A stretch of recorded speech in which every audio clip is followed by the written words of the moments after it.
Welcome to another in the series of podcasts for SANS.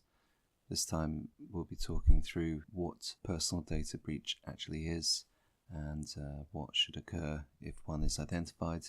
So with GDPR, there's a new approach in that all organisations have to report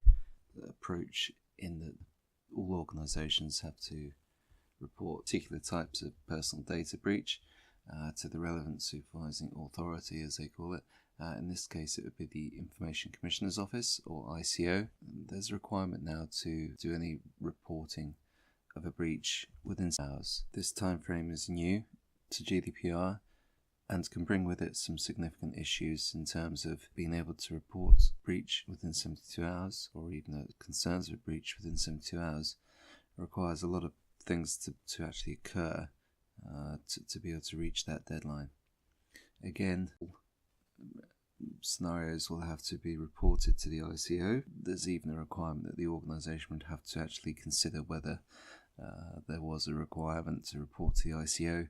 And again, this all needs time and potentially even specialist advice, legal advice to reach the right answer. Together with the other podcasts which sort of outline a bit about how to identify or what scenarios might be or lead to a data breach. This one will be slightly more structural in the sense of actually, we think a data breach has occurred, so now what should we be doing? First of all, it's important that an organisation such as SANS keeps a central register of breaches, or even near misses as they're called.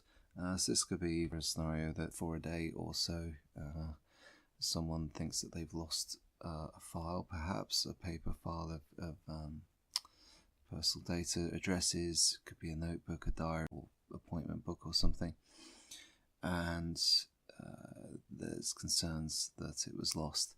It might suddenly reappear, but to all intents and purposes that was a near miss in the sense that it might not have reappeared, and a data breach scenario is most likely to have occurred. So even scenarios like that and actual identifiable breaches of personal data need to be kept essentially within a document by SANS. The idea of the data breach register would be that the organisation can either spot trends or patterns in the types of events that may be occurring to trigger a concern of a breach, or actually be used for training purposes to identify areas of where breaches are occurring. And this is a good mechanism going forwards to look for areas that might support staff or volunteers or fundraisers. It could be a third-party supplier to basically identify areas that you could learn from. So what SANS will be expected is actually a data protection breach procedure, and staff would be expected to be well aware of what the steps would be,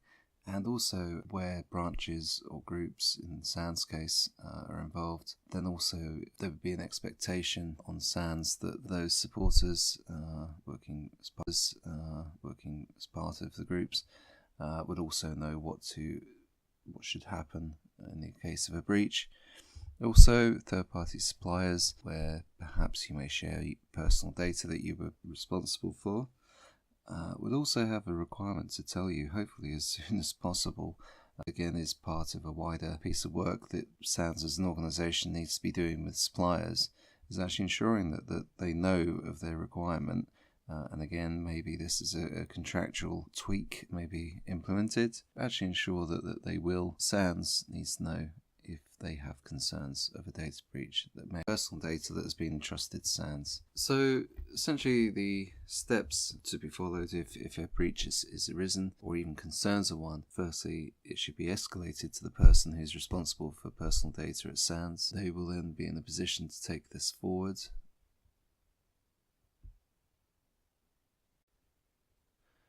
Then the priority will be to actually gather all the information that's possible about the concern or actual data breach. And this would include actually the types of data that may be involved. So is that special category or sensitive data?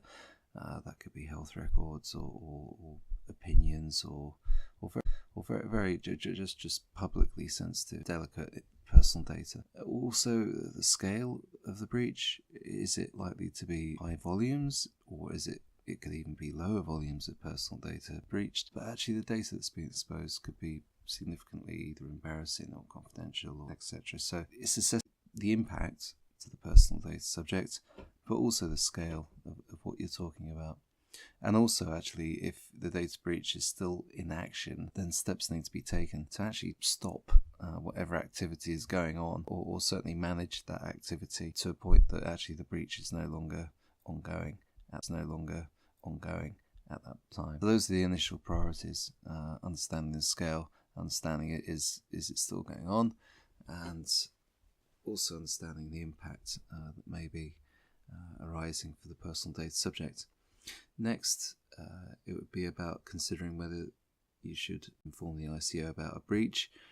So again, this would be done by SANS as an organisation, and it would make a decision as to whether the type of breach may have occurred actually is appropriate to be reported to the ICO, and then SANS would be considering whether it should contact the data subjects involved when it result in high risk to their rights and freedoms. In addition, SANS will also have to inform those affected data subjects without any undue delay as to what has occurred, steps taken, and any impacts that may be experienced by them, e.g.